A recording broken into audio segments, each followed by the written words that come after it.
Bonjour et bienvenue sur ma chaîne. Ici, on se retrouve pour la nouvelle lune du 21 septembre 2025.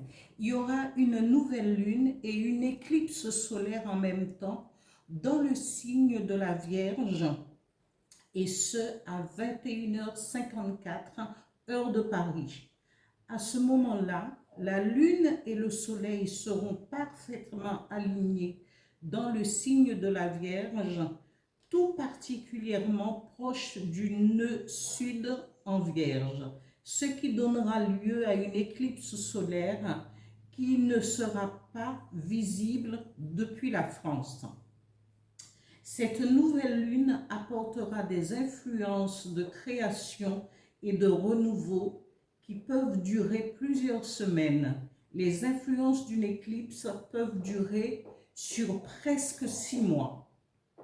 La lune et le soleil seront conjointes en vierge, conjointes en vierge, ce qui mettra l'accent sur une approche méthodique, organisée et concrète pour mettre en place de nouveaux projets destinés à améliorer votre quotidien, votre travail ou même votre santé. Avec cette éclipse, nous allons faire entrer le nouveau dans notre vie. Des changements progressifs mais solides, tout en y allant pour vraiment des changements qui vont marquer votre vie en général. Pour certains signes, évidemment, mais il y aura toujours, tout dépend de où se trouve votre soleil natal. Et si cette éclipse et la nouvelle lune se trouvent en harmonie ou en pas tout à fait disharmonie, mais bon, il y aura, tout cela a des conséquences et parfois pas négatives, hein, quand vous pensez négative, mais c'est parfois pour nous pousser à aller plus en avant dans ce que nous espérons, dans ce que nous voulons ancrer dans notre vie ou pas. Ici, avec cette éclipse, nous allons faire entrer le nouveau dans notre vie, des changements progressifs mais solides. Cette éclipse nous permettra de travailler sur les causes de notre insatisfaction afin de trouver une manière de voir changer ce que nous voulons et que les changements se manifestent concrètement dans nos vies. Attention à ne pas tomber dans le piège d'une rigidité excessive qui pourrait vous rendre insensible, au risque de perdre le sens de ce pourquoi vous agissez.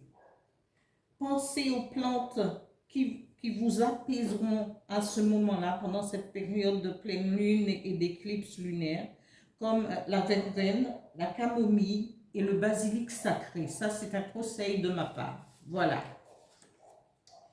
Ici, le défi viendra dans la tentation de perfection et l'autocritique qui pourrait s'accompagner d'angoisse ou de peur diffuse de l'inconnu. Vous devriez moins vous juger et d'accueillir vos peurs et angoisses en pratiquant, moi c'est les petits conseils que je vous donne, en pratiquant le Ho'oponopono et la respiration sur 3 temps. On expire sur 3 temps, 4 fois, on bloque, on compte jusqu'à 7 et on dépressurise en 8 temps. Voilà. Hein, tranquillement, sans vous angoisser, vous presser, et bien faire comme ça pendant 4 fois ou 5 fois, ce serait bien pour vous permettre de lâcher les peurs et les angoisses.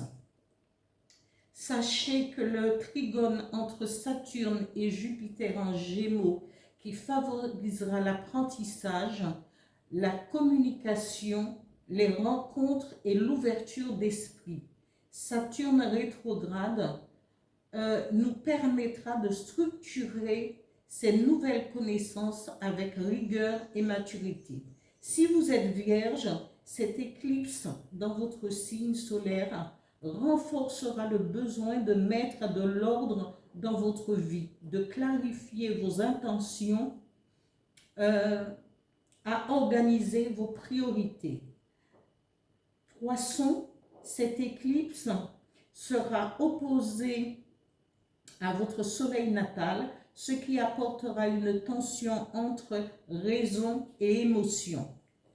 Gémeaux, évitez les dispersions pour canaliser vos énergies vers des actions concrètes.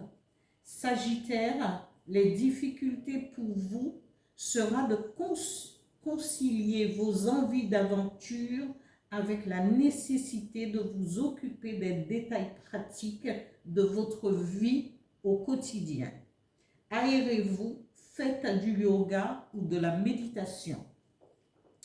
Taureau, Capricorne, Cancer et Scorpion, cette nouvelle lune sera un sextile, trigone des transits harmoniques pour de la nouveauté dans vos vies et projets. Période favorable pour vous à tous les niveaux.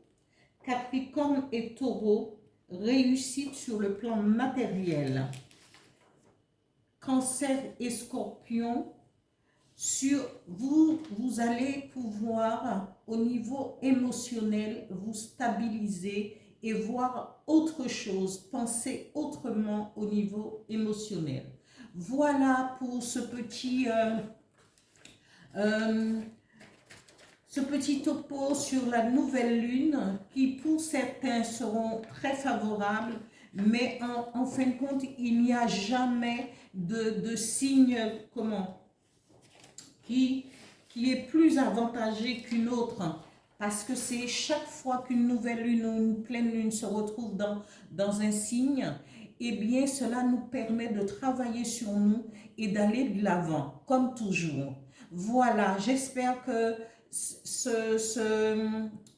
ça vous conviendra et que je dis à ceux qui me suivent, eh bien, soyez rassurés et toujours en allant de l'avant. Et n'évitez pas les petits conseils de thé calmante, de faire du yoga, du Ho'oponopono si vous êtes Gémeaux, Sagittaire, voilà. Ok, je vous dis à bientôt. Bye bye. Merci.